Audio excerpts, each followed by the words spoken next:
Hello everybody, this is Abraham with North Shore Computer Services. What I got for you today is a great money saving opportunity. This is a BOSE Sounddock. There is a grill going over here. So a lot of people are familiar with this equipment or this speaker. It's got really nice sound. But the problem with this speaker is that it has a connector for an older iPad, this kind of 30-pin connector. So if you have a newer phone or if you have Android device, you can't really use this thing and it basically becomes obsolete. To make the story even more complicated, these devices that were supposed to work with it are obsolete also. Apple works really hard on making devices obsolete. So anything that has this 30-pin connector, unless it's a really old iPod that has the hard drive and a wheel on the front, those people still use those, but those break. At any rate, this is a modification of the BOSE Sounddock that will allow you to use it with the aux input and Bluetooth. Let me begin.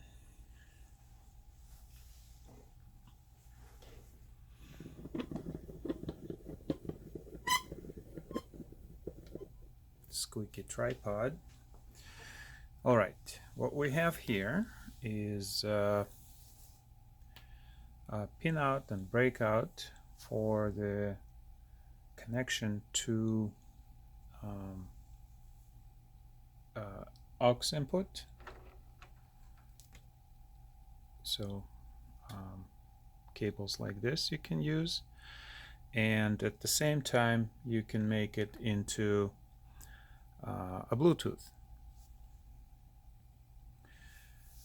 There are several things that need to be obtained from the internet before you can start. Some of those things can be found in your many electronic things that probably in a garage or attic or basement, sitting and waiting for its demise.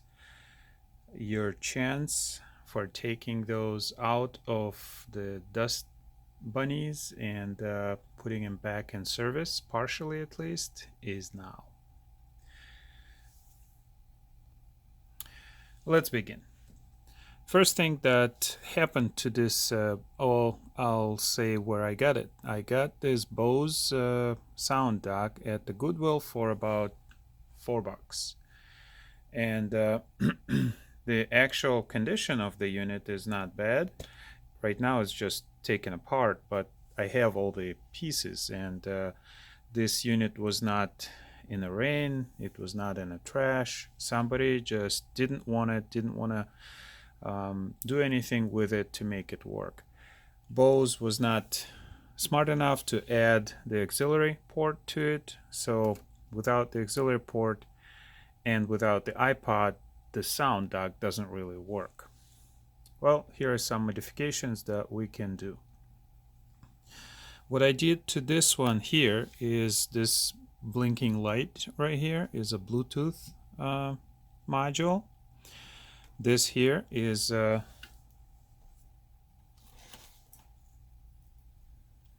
adapter for the converter that is used in the car.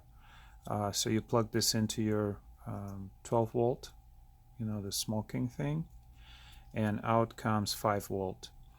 And the reason you want this is BOSE does not have 5 volt output on the breakout.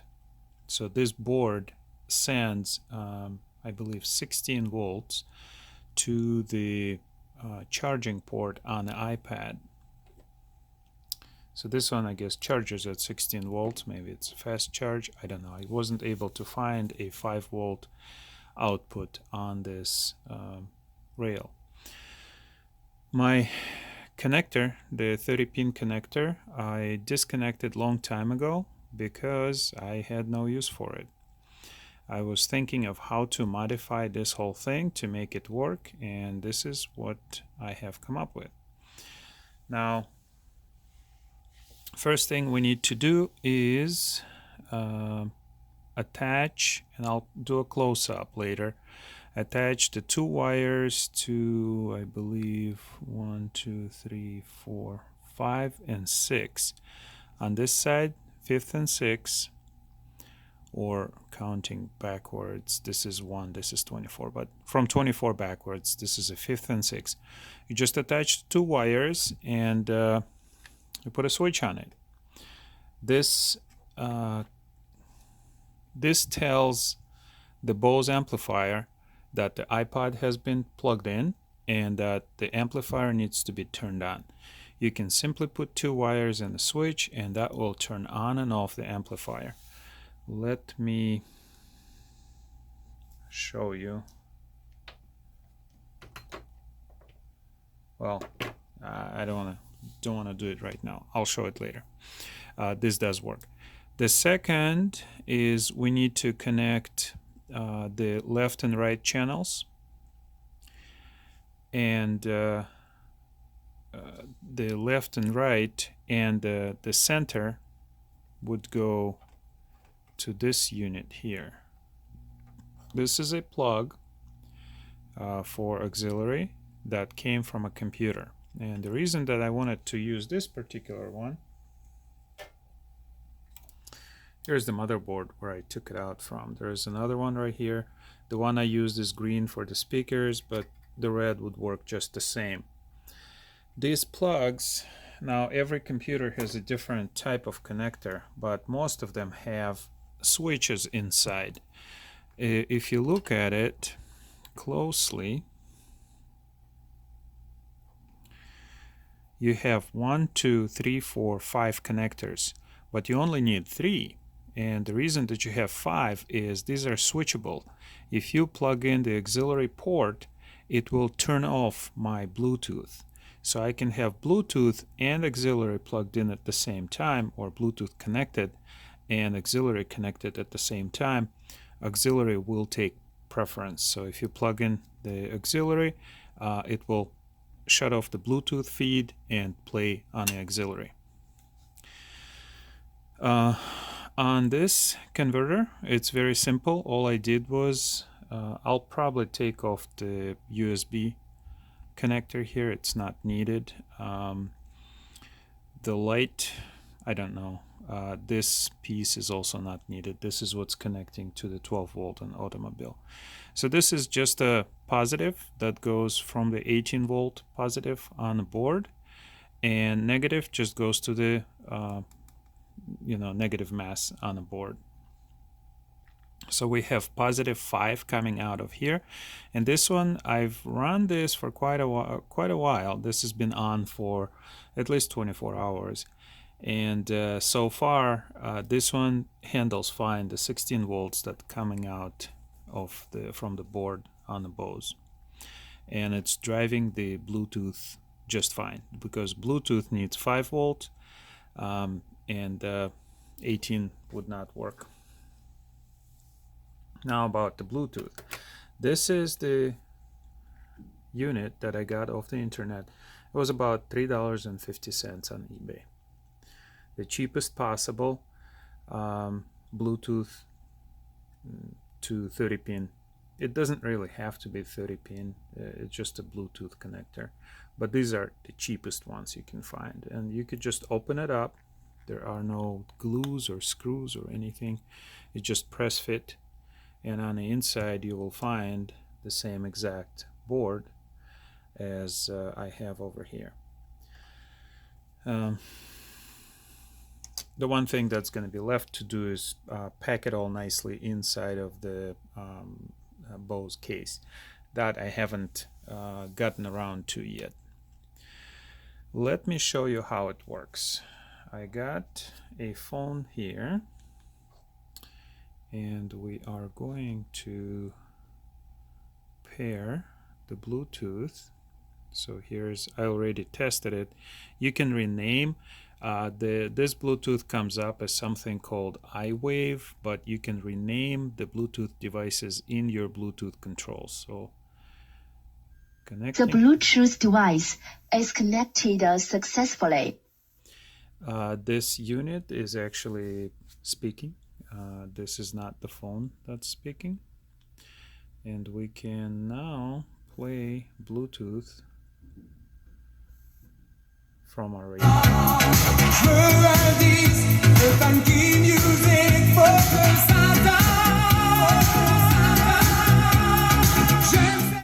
We can control the volume right on the phone. And also, if we disconnect the Bluetooth,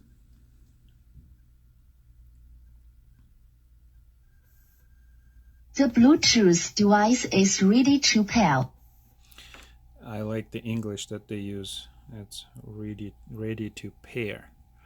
All right, and we're gonna connect this to auxiliary and connect this to auxiliary. All right, and we're gonna play our radio station.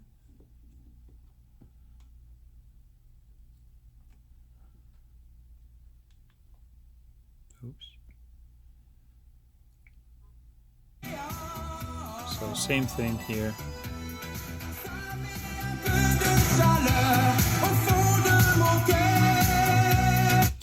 By the way, this is an app called Chant France. It's a really good radio station if you like French songs. They play all kinds of retro stuff and disco stuff. Good stuff. Old stuff. So here you go. You have auxiliary input and you have Bluetooth input. A word of warning. If you hear, oops, you gotta be careful. If you hear right now, by the way, the speaker's volume still works. This is lower, this is higher.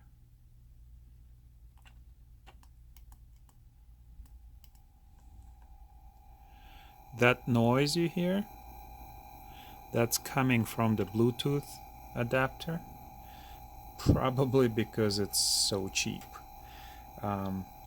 When music is playing, the noise isn't as audible, but it is pretty nasty noise. The noise disappears if auxiliary input is plugged in. Let me demonstrate that. There you go. So there is no noise when auxiliary is plugged in. This is truly just a cheap Bluetooth adapter. And if you want to make it nice, you probably want to get something a little more expensive. For my purposes, works just fine. It's really easy to hack into. I will do a close-up a little later of connections. All I did was I took the multimeter and I checked where the voltage is coming in on here, and actually I tried to put the 16 volts on this one and just fried it. So thankfully I had two of them. I always get few just because I know things like this happen all the time. And now you hear the noise, and I will show you that the amplifier is actually turning on and off with the switch. There you go. See? No noise. And turned on. One nice thing about this amplifier is if you had it set to a very high volume, turning it off and then on will gradually increase the volume. It will not give you that high volume right away. All right, let me undo the camera and do a close-up. All right, you can see there are other people on YouTube that have the BOSE Sounddock hacked, and you know, the auxiliary added to it, but I haven't seen anybody to actually go to the next step and add a Bluetooth to it.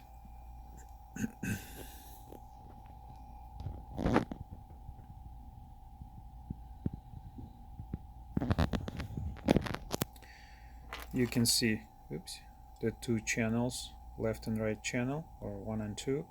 We see the red one is the +5 and the orange is the negative. On here,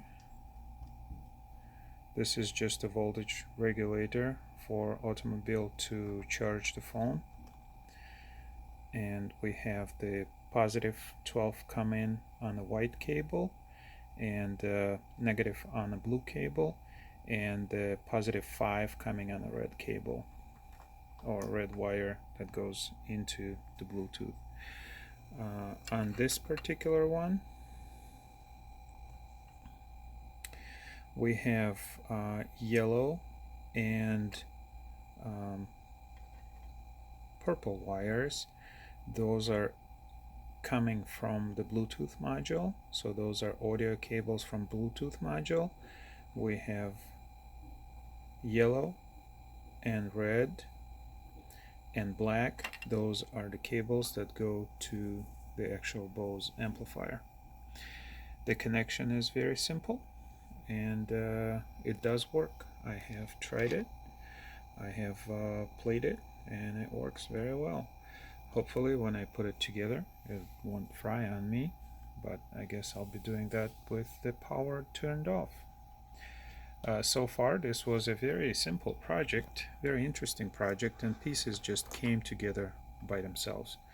I got the switch, I had some switches, so I got the switch, tiny switch, and oh, another thing that I did, and this is where I pride myself for not throwing away things. I have taken the insert for the iPod. It was, in the past, it was laying, the deep end was over here. I turned it upside down, and interestingly enough fits just right. So I just used some tape, and when I assemble the whole thing, it just sits like this with my switch and auxiliary right there. This is my second attempt. My first was just to add an auxiliary to the BOSE, which worked fine, and then I thought, let's see if we can also add Bluetooth, and that's how I had it set up originally. I had my auxiliary coming right into here. I had this one sitting right over the top, and just used some tape to cover the holes, and it looked really well. Well, hopefully this helps somebody. Again, this is not a video to do everything step by step. This is more of an idea video. Total cost for this project was under $10, and why would you want to even consider something like this? Well, for one reason, the sound that this thing produces is amazing. It's a really well designed speaker, and that's the only reason. You want to save something. A new speaker like this is going to be about $300 today, so you modify the old one, it'll still have the good looks. You could use it with Bluetooth, and everything's hunky-dory. The process is going on. I'm taking it apart, carefully putting it together so that I can show you what the final product will look like. Reassembly of this unit is not the easiest task in the world. The ribbon cable that comes from the amplifier to the controller board is very short. You gotta keep that in mind. That's not gonna make things easy. This cable is a little long, but it needs to be tucked in behind there when everything gets assembled. All right, I still have to do a little more tucking in, but this is what the final product will look like. This is the upside down cradle. This is replaceable with different types of iPods. You'd get a different insert here, but they'll all work exactly the same. All right, let's see if this still works. Let's turn on the amplifier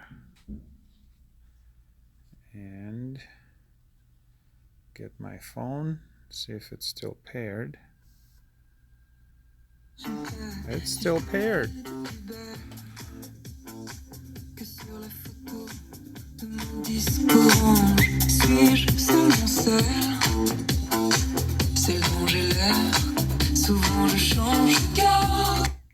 You get the idea. Let's see if we can switch this.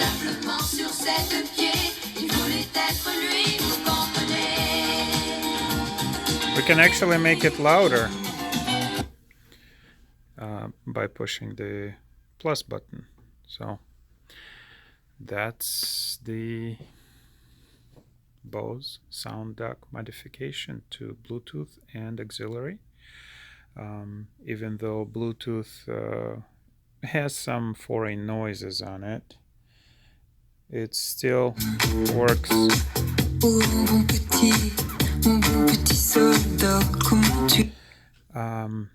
One thing that I would probably like to add to this is some light music. Something that would be blinking on the inside, possibly. So, because the grill comes off so easily. Well, hopefully this helps somebody. Here is the project, all finished, or partially all finished. And like I said, the total cost is about $10. If you like, subscribe. If you love, subscribe. Let me get some more music.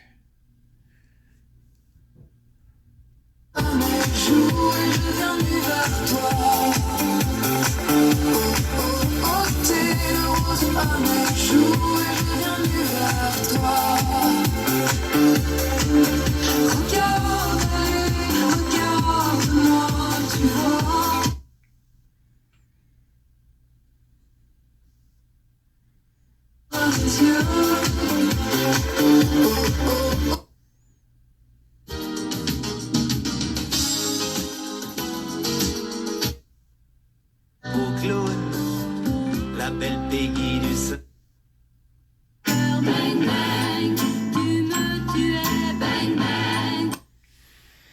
Thank you for watching.